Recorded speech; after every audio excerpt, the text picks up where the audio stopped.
Welcome to Horror Makes Us Happy, the podcast where we ask the question, what is it about horror that makes us happy? Your hosts are Steve Becker and myself, Chris Whitman, and you can find out more about us at our website, horrormakesushappy.com today.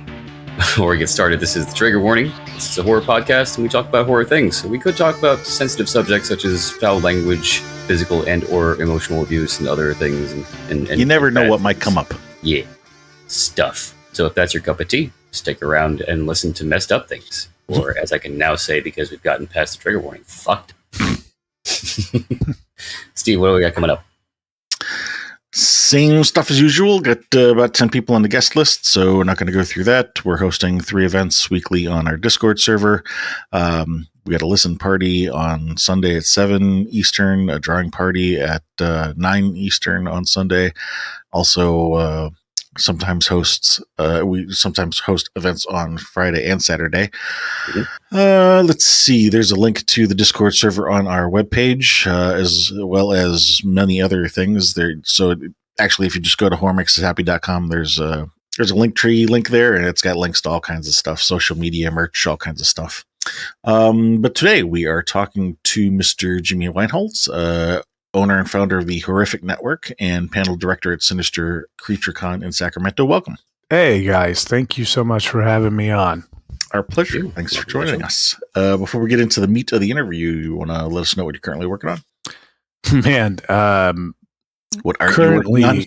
Currently, what we are really working on right now, on top of getting ready for Sinister Creature October, which is going to be here before we know it. Right. I am in the process of getting ready to start production this winter on a feature film. Oh. It is my second full-length feature, but it is the third in a series that we have done called Ghost Executioners. And Ghost Executioners is very much Ghostbusters meets The Office when you first start watching it. And it has evolved into this like ultimate good versus evil thing over the course of the first 2 films. And the first one was a 10-minute short, and then the second one was a 45-minute mini feature. And this one, like I said, is going to be a full-length feature. And we're excited because it's starring Anastasia Elfman, who is really trying to make a scene in the horror world. She's, wife of Richard, sister-in-law, I should say, to Danny. Right. And we also have some really cool other guest cameos on there. Guys, we got Sean Heights, who's the Cannibal Comedian director. He's going to do a cameo. We have horror host Miss Misery from the Bay Area. She's going to do a cameo. And we got a couple more that are coming down the pipeline. So this film that we're making, Ghost Executioners 3, is going to be a good time. Cool. Yeah, it sounds like a great time. We have had Ms. Anastasia on our list of potential guests to follow up on check on, so maybe we'll talk about having her on here soon too. Yeah. The main theme of this interview is less about your body of work and more about yourself as a horror fan. That said, it's not meant to be a therapy session, so if there are any questions that we ask that you don't want to answer, you just say pass and move on. But starting with childhood, what are some of your earliest memories of scary things? Okay, so I tell this story a lot, and it always gets a good laugh. My childhood dog dies, as they do. It's hilarious already. The difference being, my mom coincidentally had finished reading Pet Sematary. Okay, now I see where this is going. within a couple days of this happening, and she still made me watch the movie. So within 48 hours of the dog dying, we were watching Pet Sematary, and I was probably 8 or 9 at the time. And that movie, the original Pet Sematary, still fucks me up. That like Zelda's makeup is horrifying, right? And so, thanks, Mom. Yeah, inspired several people to never get out of bed again. That's really the one that still, core memory of horror movies. I'll bet. Yeah. Other than that, man, like Carpenter's Halloween, of course, watching that for the first time. That was awesome. I really loved the Friday the 13th movies growing up, discovering them at like 12, 13 and binge watching all those as I was going to summer camp. That was fun. Yeah. Appropriate. Haunted houses. I'm in Central California, so.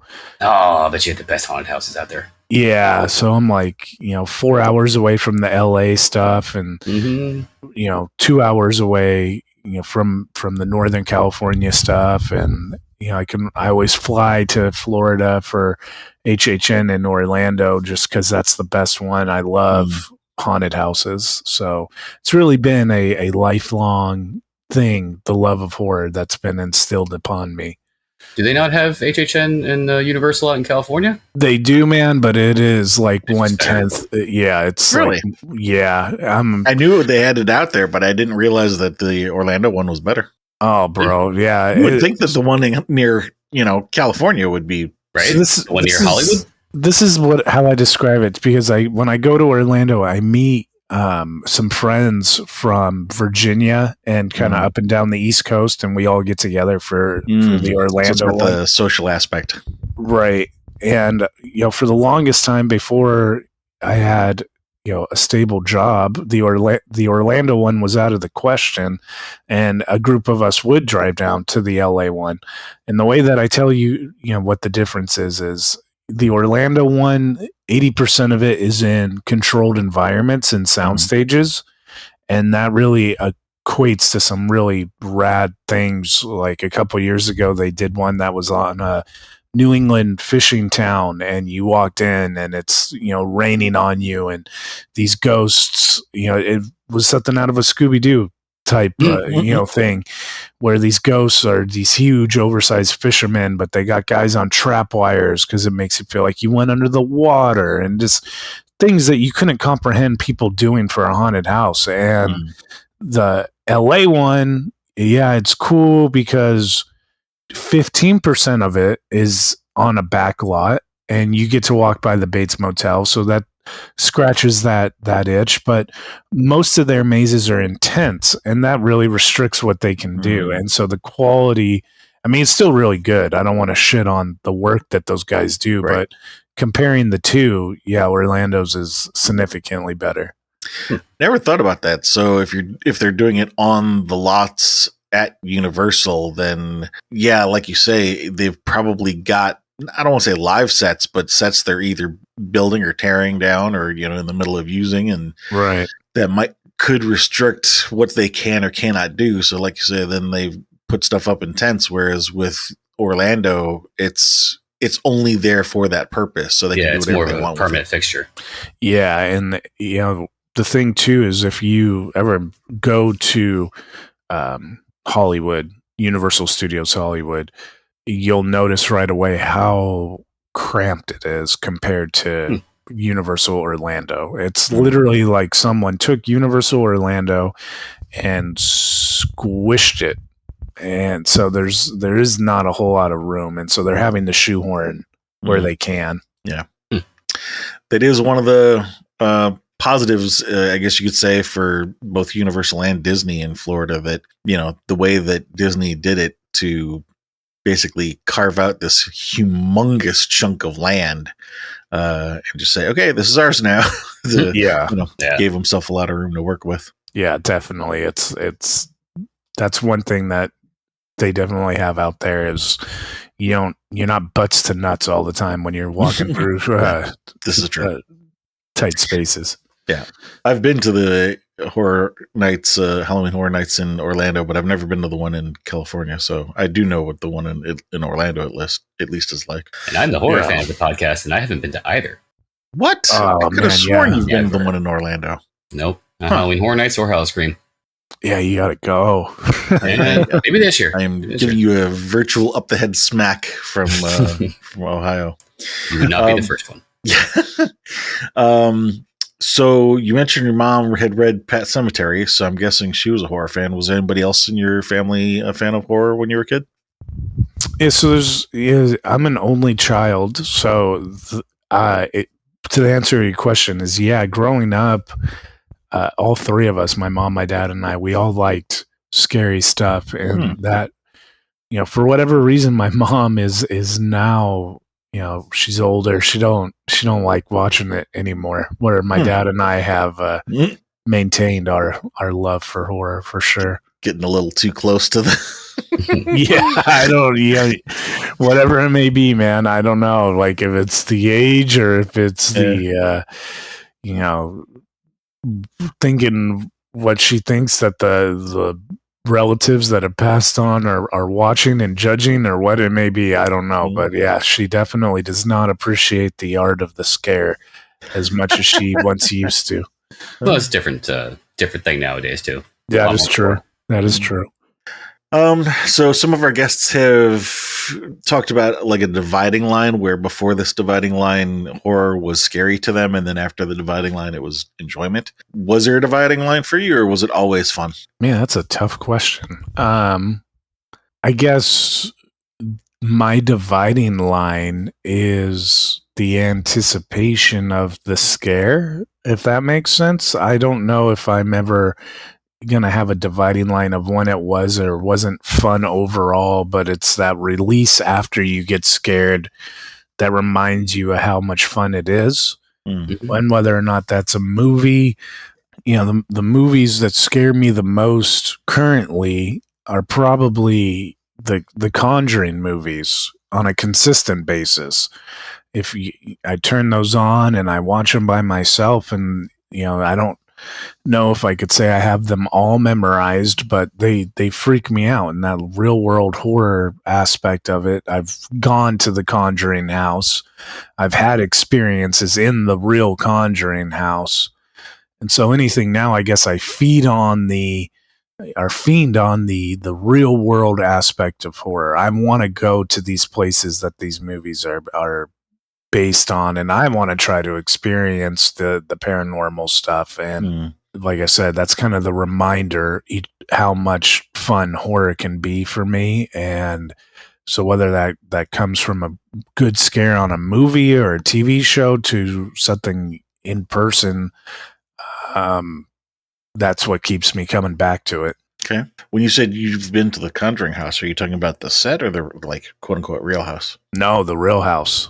The Warren's house. Yes, the very first Conjuring 1 is based upon them moving into this old farmhouse, which doesn't look too much like what it looks like in the movie. But I went out there last year and took a tour, and it was something.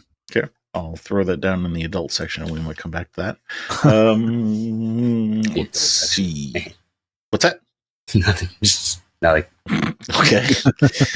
Let's see. Cemetery, Zelda's makeup, Halloween. What'd you like about Halloween? The movie, I mean. The movie Halloween. The first time I watched it, my dad showed me the VHS cover, and I proclaimed that there was no way it was going to scare me. And we watched it that night, and I think I made him turn it off somewhere around the part Bob dying. I was like, after the Bob scene, I think I was done for that night, and I finished it with the sun out the next day. So Michael, he freaked me out pretty good too, almost to the level of the Pet Sematary story.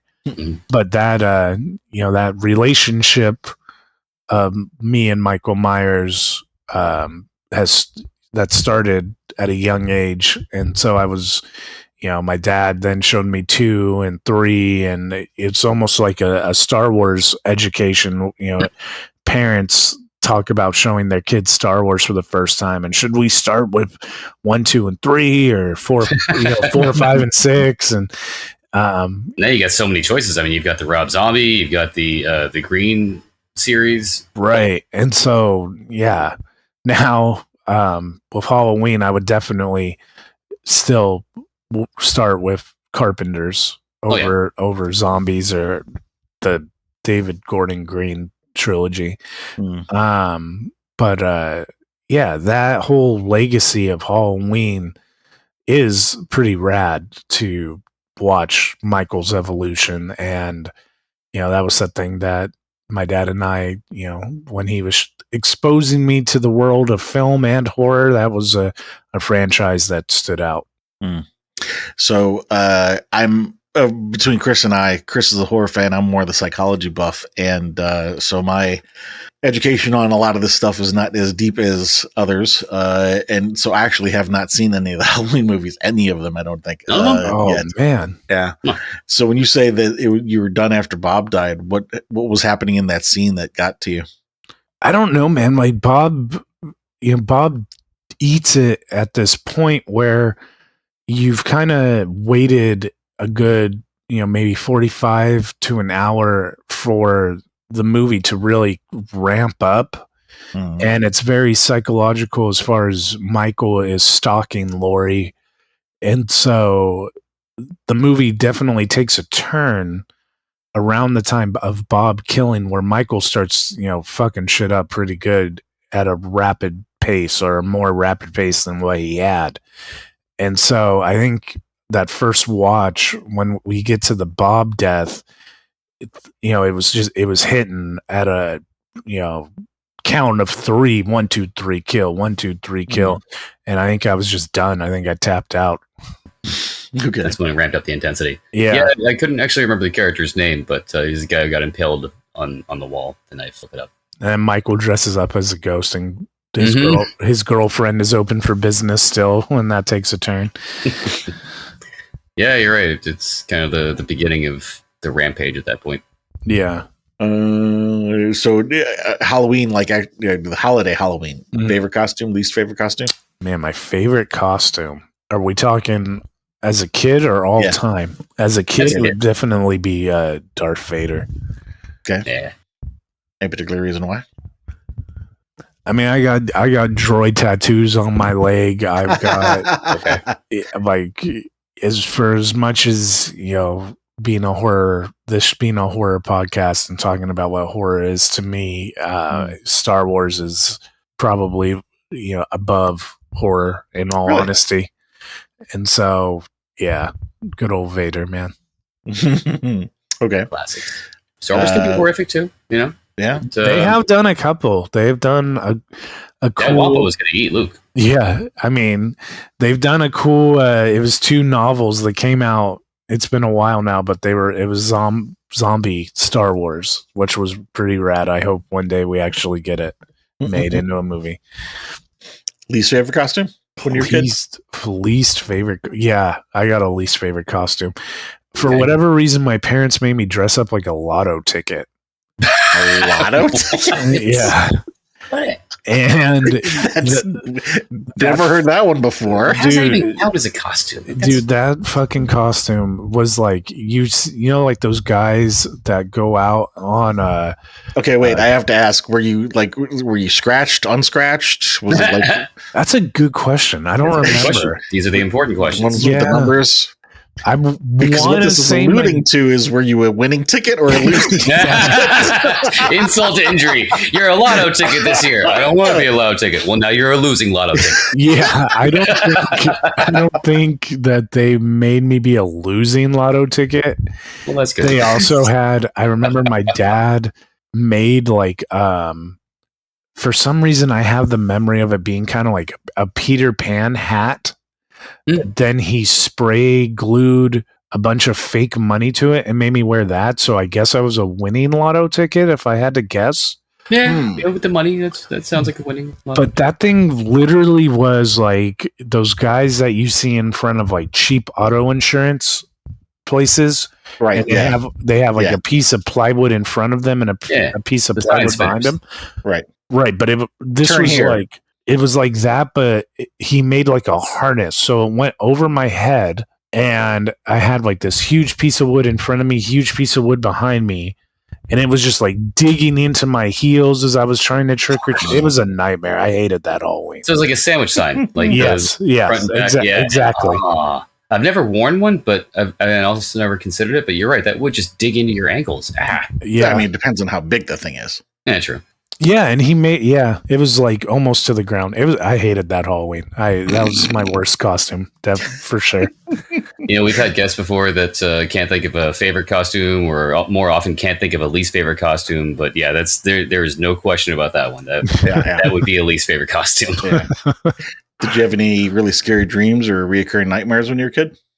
Oh, bro. So here's the thing, and you guys are gonna either buy in or eye roll, and I get either reaction, but which is fine. But the fact of the matter is I actually have had ghosts visit me since I was a kid. Okay. Okay. And so my earliest childhood memory was this ghost that would be in the corner of my nursery and would just watch. And I can remember like looking through the bars of my crib and seeing this ghost watching. And then the one that was the most consistent as a kid growing up is like after everybody in the house went to bed, there would be sounds of like cocktail parties in the ventilation. And I would get up and I would be going to ask my dad to turn the TV down so I could go to bed, and the house is just dark. So, experiences like that have been. Did you have a basement? No basement, but just floor ventilation.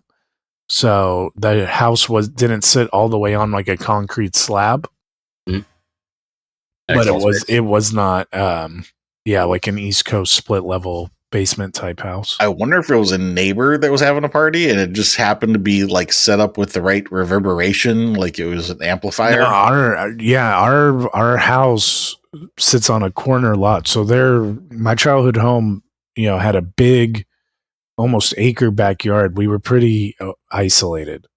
So, and all my parents' neighbors were very old. So, I'm over here wondering, was there maybe, I don't know, a poker night being held by the previous owner of the house, and maybe there was a mass murder during said poker night? I was going to joke about the ghosts having a cocktail party. That's what, I don't know. I know the place that we are in, my wife and I are in now, it's not the house, it's the land. It sounds so poltergeisty to say, but it's believable. And so, we have a pretty fair amount of activity that happens to us as adults here.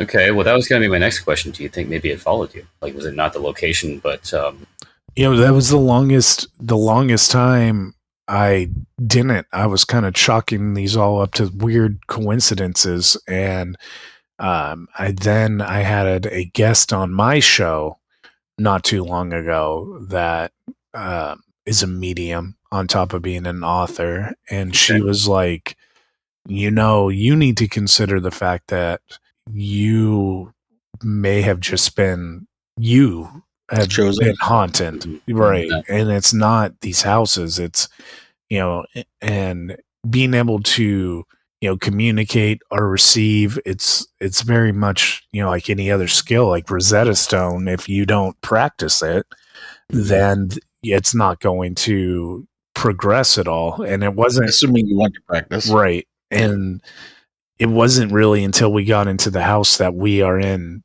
currently, that we've been in for about 10 years now, that I wanted to, because this is kind of our permanent home, or at least for the foreseeable future. And so we wanted. It's funny that you say it that way, because for me, I'd be thinking I wouldn't want to practice in my permanent home. That'd be something I would go somewhere else to practice. Well, it was the events that were happening in the house that made me want to figure it out. You know what I'm saying? Right. Like if you're dabbling, sure, don't shit where you eat. But exactly, if there's possibly a problem where you live, that's the place you want to do the thing, I think. Yeah. And so it was a matter of figuring out, is, whatever is in our home malicious, which it hasn't been, thankfully. That's good. And then, from there, kind of like, well, is it really that this land is so haunted, or is it the fact that they're picking us as well because we're more receptive? And in doing research, it has been, the cases of people being more receptive seem like they are the ones that get chosen. Yeah. I understand that, like, the counterpoint of that is, you don't see people on like a UFO Travel Channel show that don't believe in UFOs. Right. Like, everybody is receptive. It's kind of a chicken and an egg scenario, you know? Like, right. And so it really is one of those things where you either believe it or you don't believe it. When it happens to you, you really don't have a choice but to believe it. And because trust me when I tell you guys, like, the shit that has happened, it's one of those, like, blink your eyes, no, this is not happening. This is not happening. This is not happening. Okay, this is actually fucking happening. All you have to do is hide under the bed covers and then it goes away. Right. Yeah. Kind of reminds me of a meme that I saw a couple years ago of said something along the lines of, I would respect ghost hunters a lot more. Just once they would go into a house and go, nope, nothing here, and leave. Right. Dude. And so that's the other side of it is you guys got like Zach Baggins that kind of gives that whole look a certain stigma. Well, I mean, the joke there is that anything like that, if that were to happen, that just wouldn't make it to the TV because, like, where's the, there's no entertainment value in that. So, yeah. So the whole stigma that I think ghost hunting is up against is just that, like, people don't want to go along for the 30 cases that resulted in nothing. And when they go out and they do their own ghost hunts and nothing happens, they're like, well, this is a bunch of bullshit. Nothing's happening. Like, well, yeah, not every place you investigate and not every ghost is going to want to talk to you. So think about that. Maybe ghosts are antisocial or misanthropes. They're just like, nah.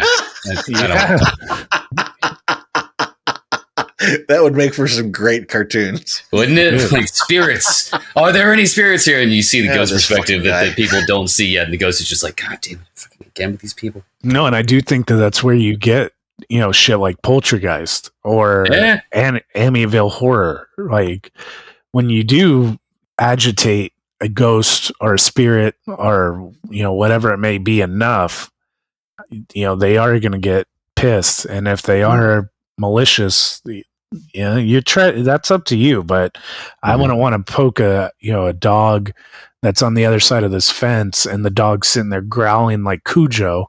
I want to keep sticking my fingers through the gaps in the fence hoping that he decides to lick instead of bite.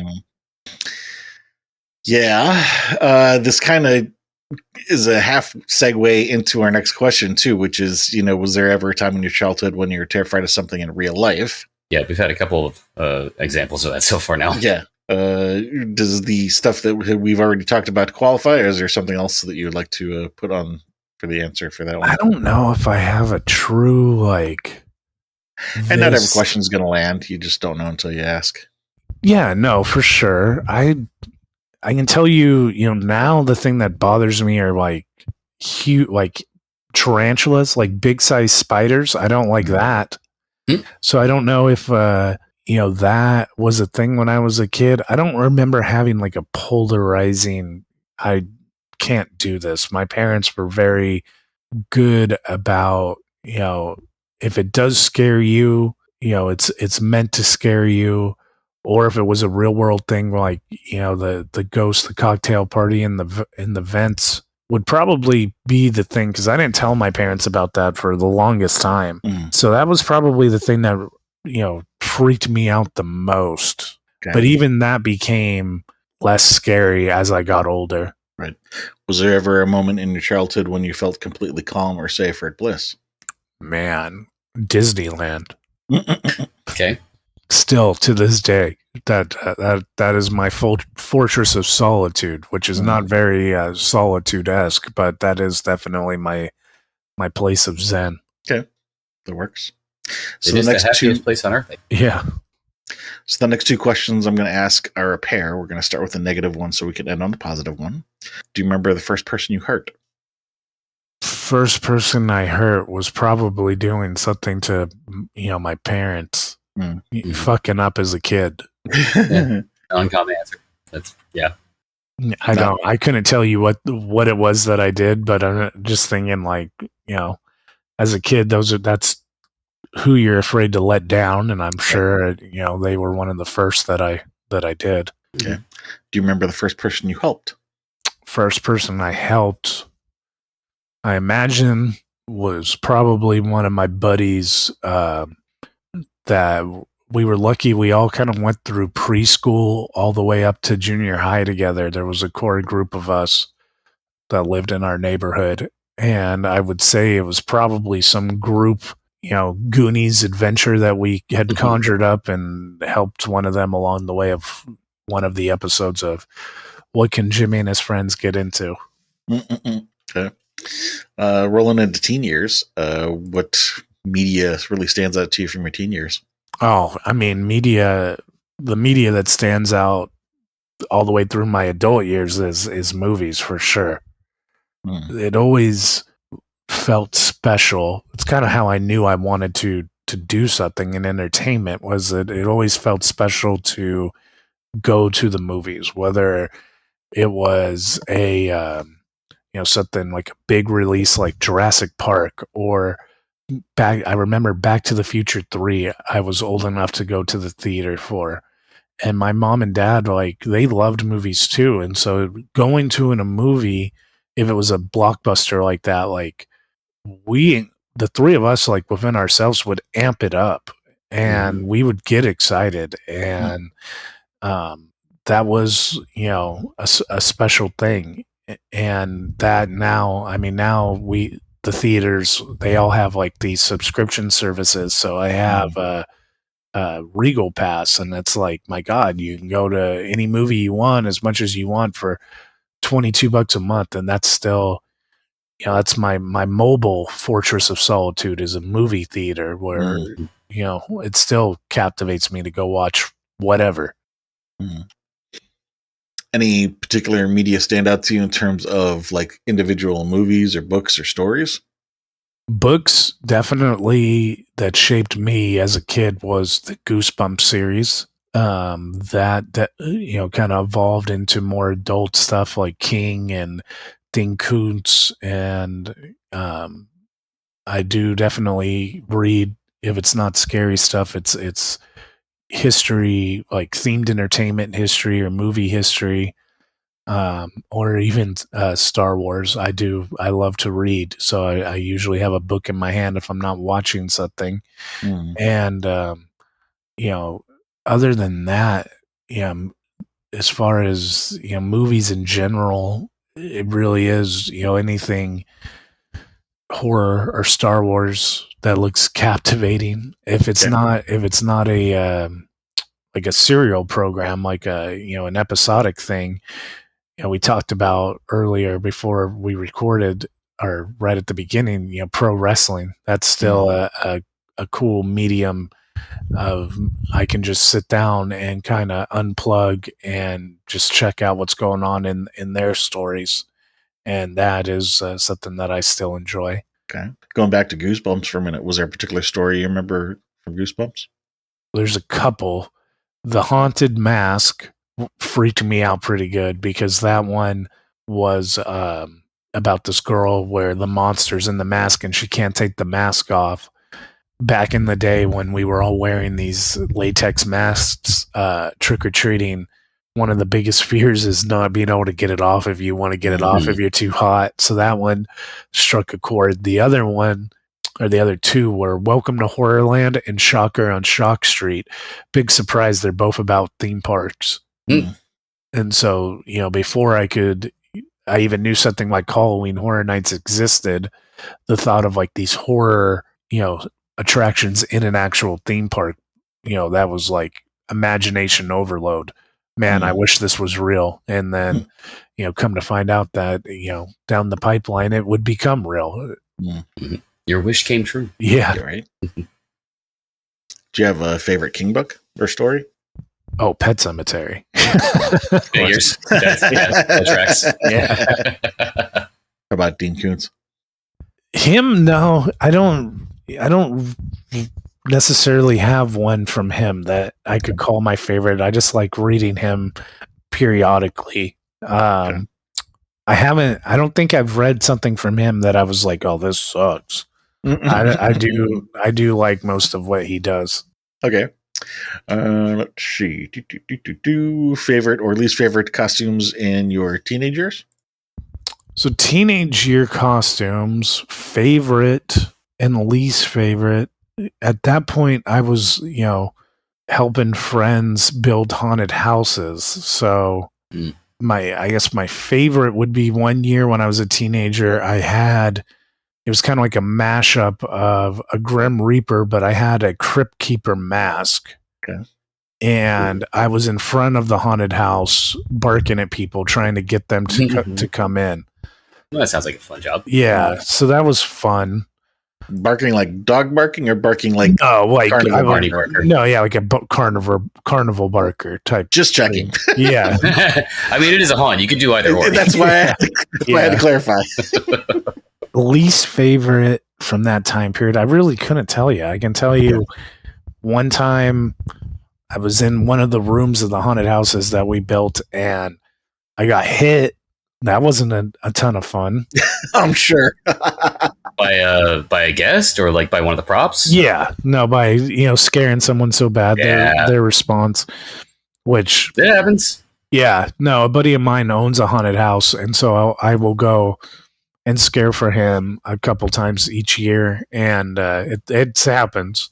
Yeah. It's just part of it. But when you're a 13, 14-year-old and someone smacks you, it kind of shocks the shit out of you a little bit. Yeah. It would. I helped do security for a local haunted house when I lived in Florida for a little while for exactly that reason. Yeah.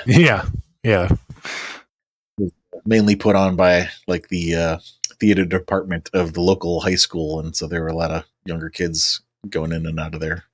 Let's see. So for scary dreams or recurring nightmares as a teen, you had mentioned the ghost stuff.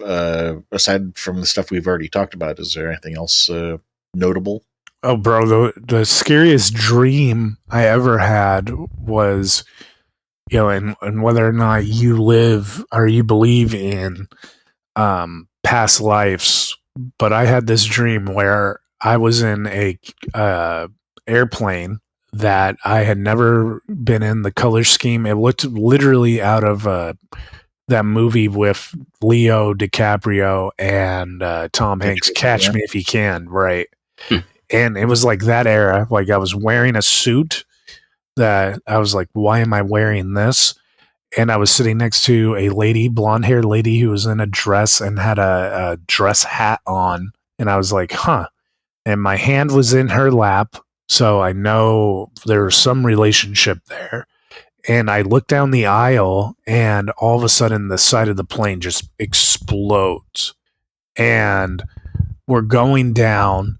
And the whole thing of, when you typically die in a dream, your mind is going to wake you up before you actually die.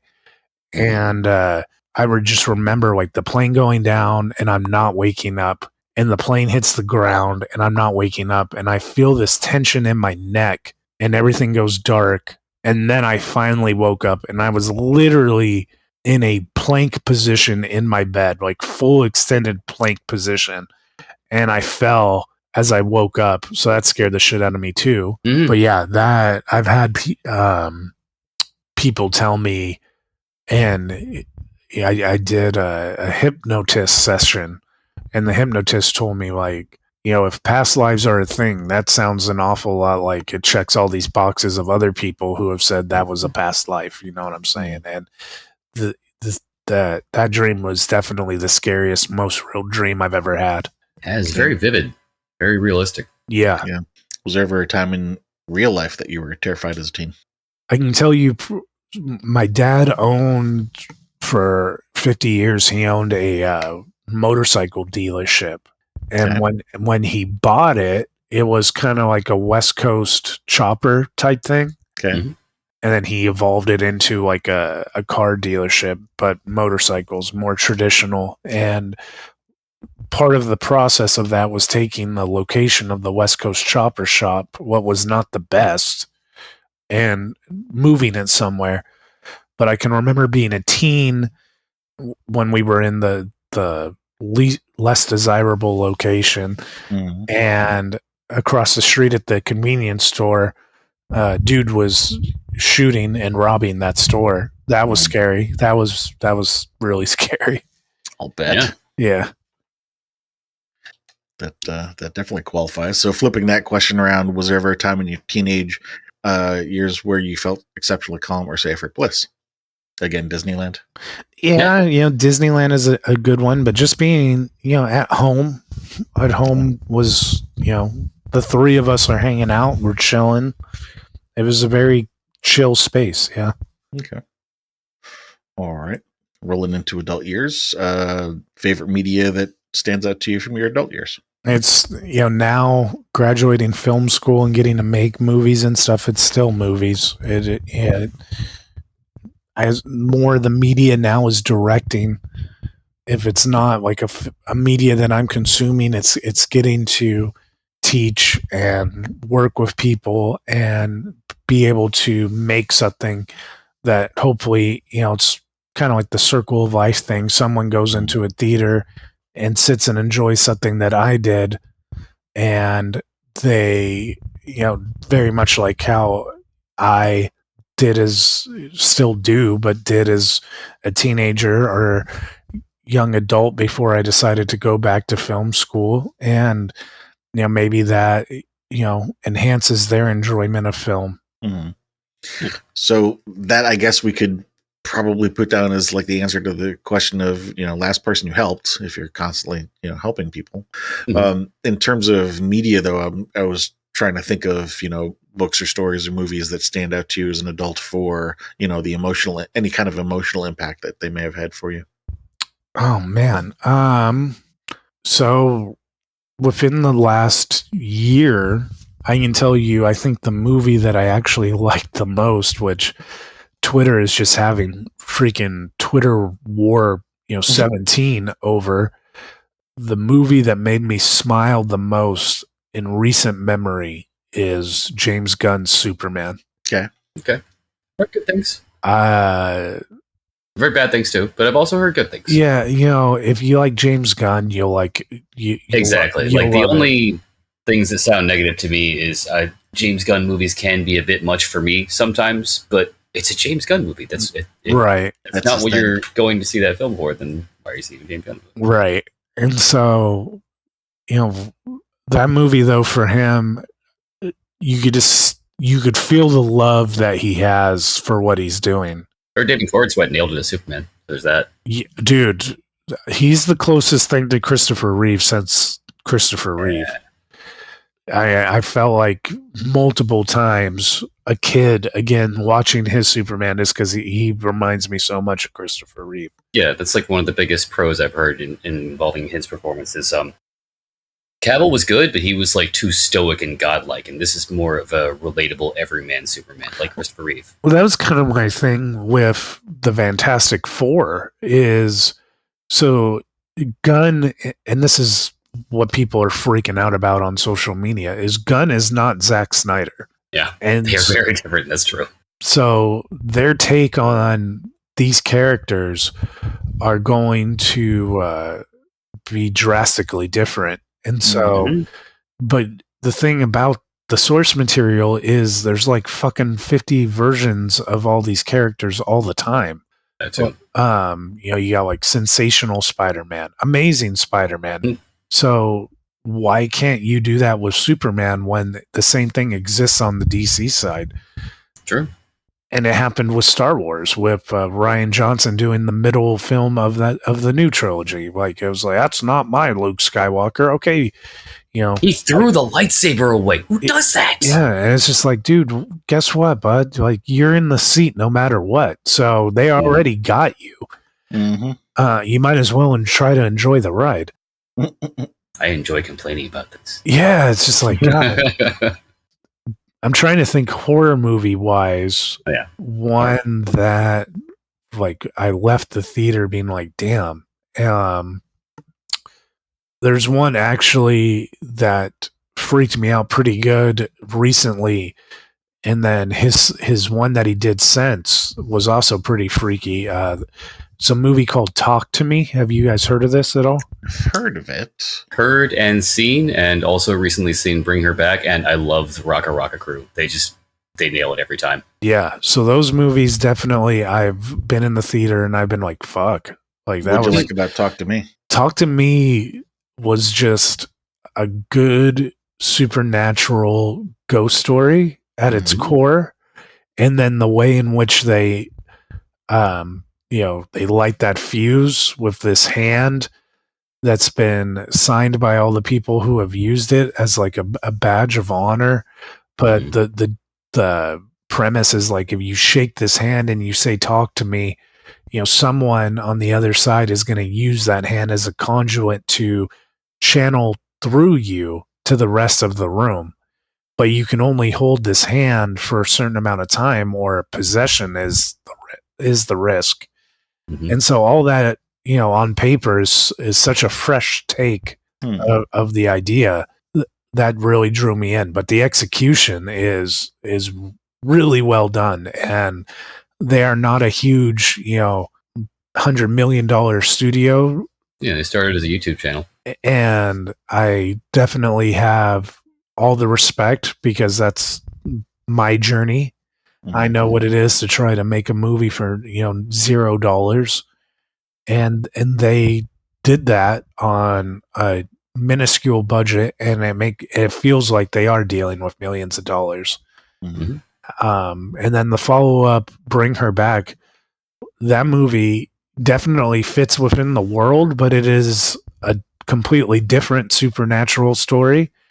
And the level of which that cast, the emotional weight of the subject matter, all of that, I thought, again, like you said, like they nailed it. So that's really probably my favorite horror movies of the last couple of years. Okay. I didn't like at first the fact that the ritual in Bring Her Back wasn't really expanded upon. But then I was watching a review of both films recently, and they pointed out how they kind of did that with the hand too. So it's another original and unique take by those guys, that they have this supernatural element in their films, but it's almost used as a tool in a different story on its own. And the supernatural element is not really expanded upon because it keeps it mysterious and you don't need to. It's just, it's a hand. Right. Where'd it come from? We don't know. Right.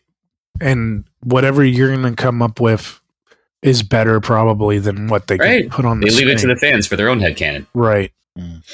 Halloween as an adult, favorite costume, least favorite? Favorite Halloween costume as an adult. My wife and I did like full Jedi cosplay a couple years ago. That was cool. Nice.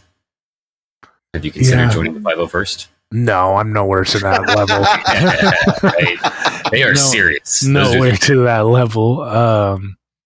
Yeah, I would probably say that was my win. We go to a lot of like haunts and Halloween parties, but we don't dress up.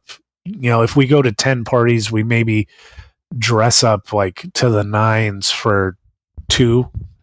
Yeah, we're very much, we have, the Halloween Roosevelts, or the Halloween, shirt, or, just something, whatever on, and we're partying, but we're not huge costume people, but we do it every once in a while. Okay. Who did you guys dress up as for the Star Wars costumes? We were Obi-Wan and Anakin. Nice. Okay. Let's see. A time in your adult life when you were completely calm or safe or bliss. I'm going to guess movies. Watching movies. Disneyland. The calmest I probably have been as an adult is being on stage at Sinister Creature Con talking to people, honestly. That's cool. That job has really and you guys know, talking to people that you've never met sometimes is not the easiest thing. And so it takes a skill. There's a stat that I want to say the average podcast only lasts like within 52. If you can get 100 episodes of a podcast, it's considered being like amazing work that you stuck with it. And I have done probably close to 1,000 doing it for 11 years now, and talking to people. I definitely, that is my zone. My Zen place is getting to hear stories and getting to conversate about what people like and what their path is. Okay. It fascinates me. Okay. You were number 140 for us. Nice. Congratulations. We only release every other week because of our format being longer. Chris and I have talked about doing something more short form so that we could release more often, but that is a work in progress. Let's see. The next question is going to be over your entire life and not just about horror. Could be any genre. Suspect I already know the answer to this one, but we'll ask anyway. What movie have you watched more times than any other? Oh, Star Wars. I couldn't tell you which one, honestly, but it's Star Wars. That's what I thought. Okay. And would you consider that your favorite, whichever one it is, maybe, would you consider that your favorite, or you think that there's some other that you would consider a favorite? Movie? Mm-hmm. Yeah, no, it's Star Wars. I can tell you, horror movie-wise, if you take the sentimental aspect of the Pet Sematary story out of it, the movie that I have, as an adult, have always been like, damn, like every performance in this is really good, and this is his best work as a director, is The Devil's Rejects.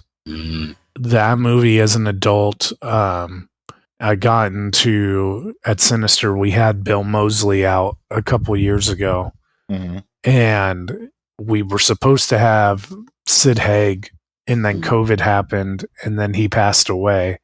So that one sucked as far as, the lost opportunity to get to talk to someone. But like listening to Bill describe, how he acts and, how he approaches a role. Yeah. He's very mellow, but he's also very professional, for lack of a better term. Like, he approaches these roles like Otis Driftwood, like he would be approaching Abraham Lincoln. Yeah, total thespian. Anytime I've not had the pleasure of interviewing him or speaking in person, but anytime I see him in any behind the scenes or any not in character interview, he's just a professional, like you said. Right, and that movie, House of a Thousand Corpses is a wild ride, no doubt. Over the top. Devil's Rejects was more like the real life version of it, kind of. Right, and the Three from Hell movie, it was kind of like, yeah, you gave them the finale that they probably didn't need after Devil's Rejects, but you went back to it, and that's your entitlement as being the creator, Rob Zombie. You can do that. But man, like Devil's Rejects is a pretty perfect movie in my opinion. Any particular theme really stand out to you? Like, I know you said that you liked a number of different things about it, but in terms of themes, is there anything that you liked about it? Man, it was like one thing that you will see if you go to haunted houses and you talk to the people that work at haunted houses is they all describe like scaring people as like a therapy. And Devil's Rejects, like the characters are just so evil and aggressive and angry that it was almost like watching them, the performance that Bill Moseley gives, it almost transludes that feeling of scaring people in a haunted house, where it's like this dude is so angry and evil, it catharts like whatever aggression you have, like it sucks it out of me, because I'm like, damn, I'm not that angry. and so the theme of the movie is definitely aggression and just being mentally broken because this family is fucked up, so fucked up. But then the underlying theme is that even though they're fucked up and they do these horrible things, like they're still a family and they still go out together, and or at least you were led to think that they were going out together. And it's like, so he has this way of conveying family values through watching them torture people, which is a wild sentence to say, but it's pretty crazy. Yeah. Do you see any common threads about what kind of horror you like? Cannibalism, cult, metaphysical, supernatural? I mean, my favorite's definitely supernatural, but I don't have a one that I won't watch.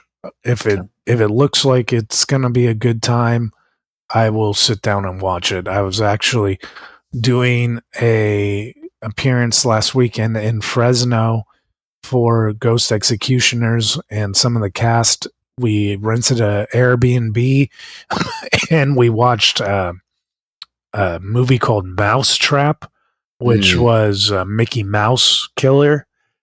And congratulations! Wait, is that the one with David Howard Thornton? No, that's Screamboat. So that one, yeah. I will recommend. I cannot recommend Mousetrap. Congratulations on making that movie, guys! But they made a movie. Holy shit! Yeah. I think there's 3 Mickey Mouse movies now. There's Screamboat, Mousetrap, and there's another one with Mouse in the title. It's very similar to Mousetrap, but okay. Yeah. Screamboat's probably the better of the 3, I think. Yeah, Screamboat was fun. There's a lot of like them trolling Disney references that of course made me smile. Yeah.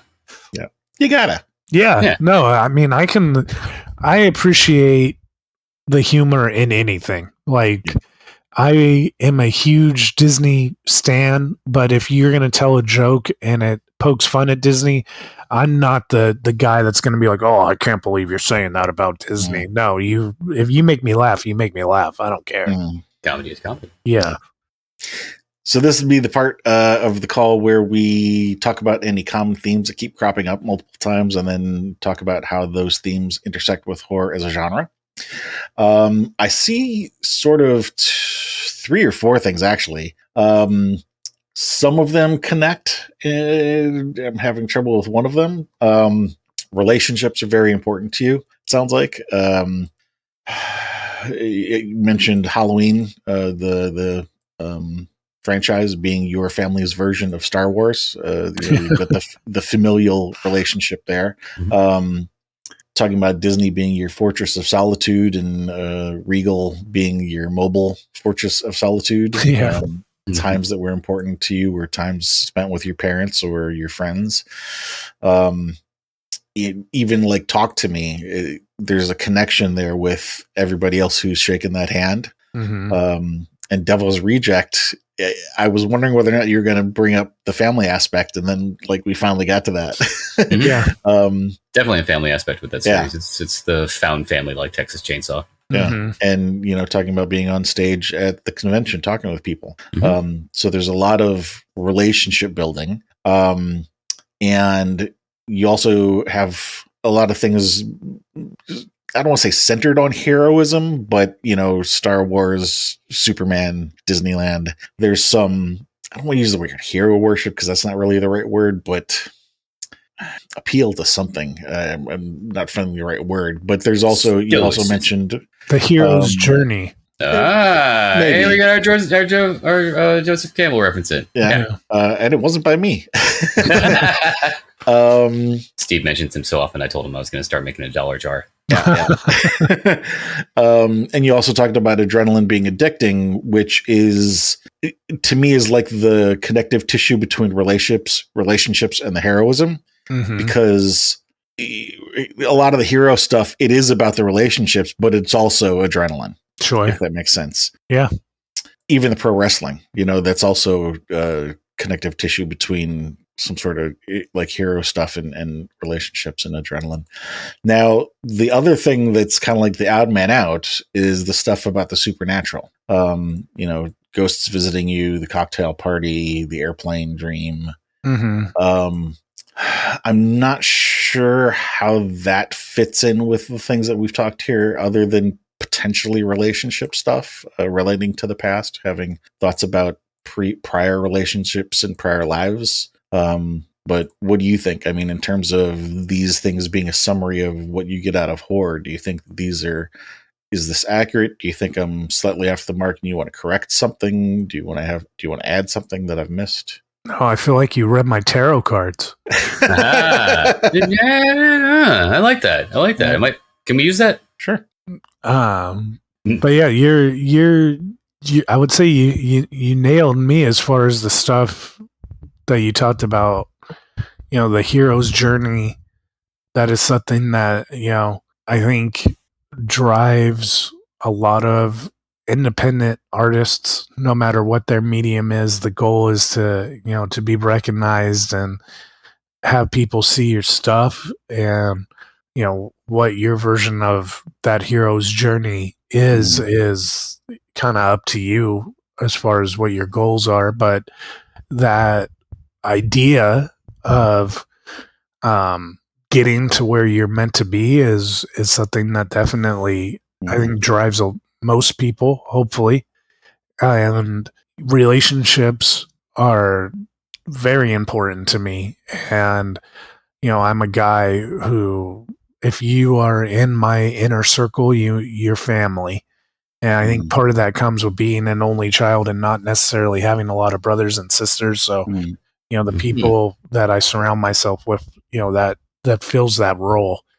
And the supernatural aspect of it, I don't know, other than the experiences of my life. I can tell you, my parents are wonderful parents, but one thing that they did and really still do, they're better about it now, is they're very close-minded when it comes to the supernatural kind of aspect of life, and very much wanted to instill upon me that it was one way to rock, and I am not that kind of a person at all. And so as I became an adult, I did more and more research, and I, have talked to more and more people. And if I'm on, at a certain location, I go out of my way to find people that have as big of opposite opinion as mine,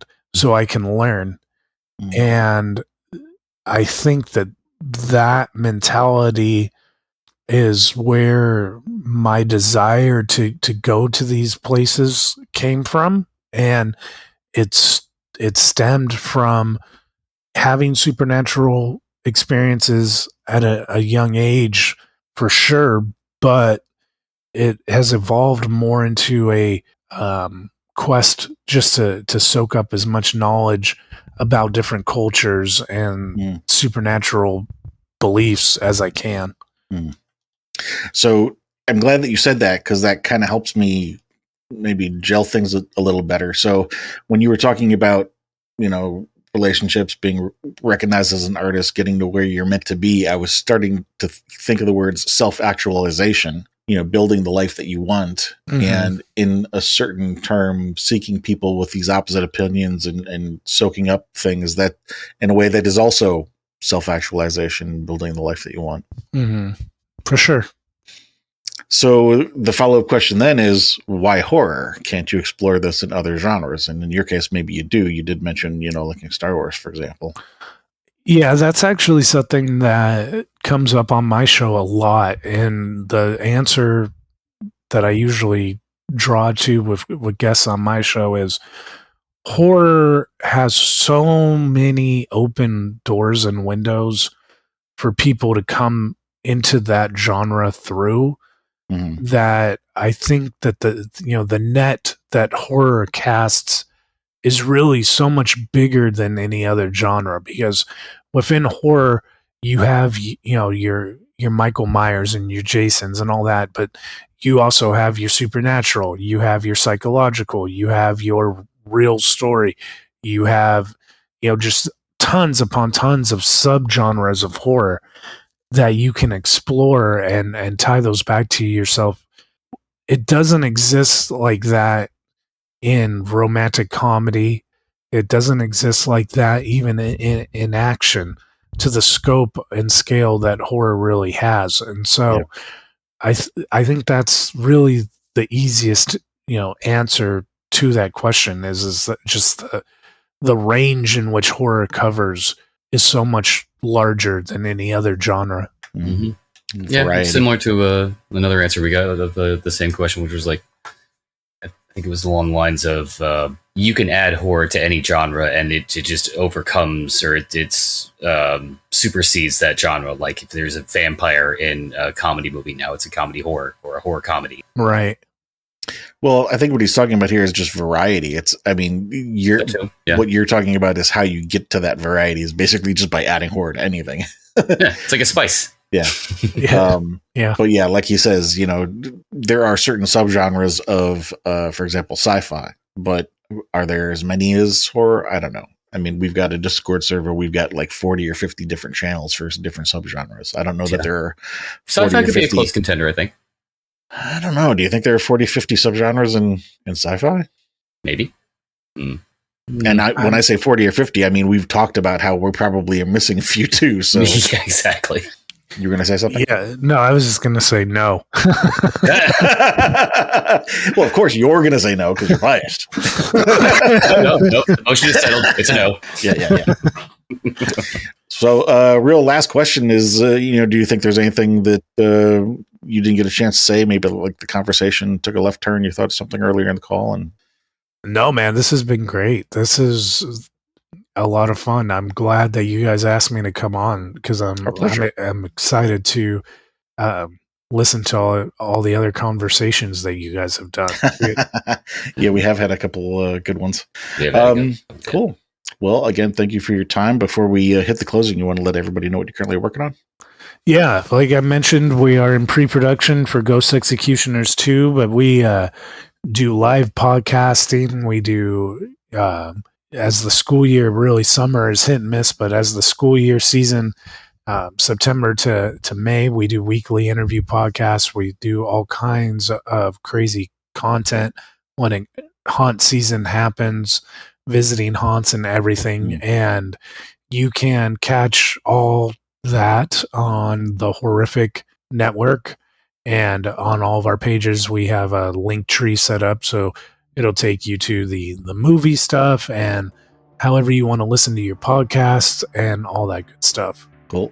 And again, we'll link to that on horrormixhappy.com. You just go to the episodes page, look for Jimmy's link there, and we'll have a bio for him and link to whatever it is he wants us to link to. So again, thank you for your time. Thank you to anybody out there listening. I just told you how to find them on our website. If you can do anything else, tell a friend. Yeah.